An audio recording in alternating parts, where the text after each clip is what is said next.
اعوذ باللہ من الشیطان الرجیم بسم اللہ الرحمن الرحیم۔ ایک دفعہ رسول اللہ صلی اللہ علیہ وآلہ وسلم ایک انصاری شخص کے پاس سے گزرے، اس حال میں کہ وہ اپنے ایک بھائی سے کہہ رہے تھے کہ تم اتنی شرم کیوں کرتے ہو؟ آپ صلی اللہ علیہ وآلہ وسلم نے اس انصاری سے فرمایا کہ اس کو اس کے حال پہ رہنے دو، کیونکہ حیا بھی ایمان ہی کا ایک حصہ ہے۔ صحیح بخاری حدیث نمبر 24۔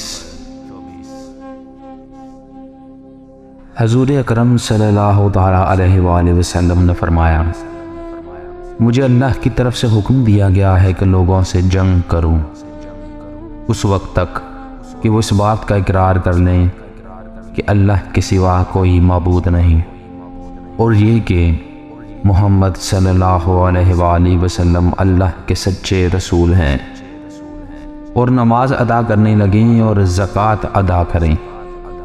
جس وقت وہ یہ کرنے لگیں گے تو مجھ سے اپنے جان و مال کو محفوظ کر لیں گے سوائے اسلام کے حق کے۔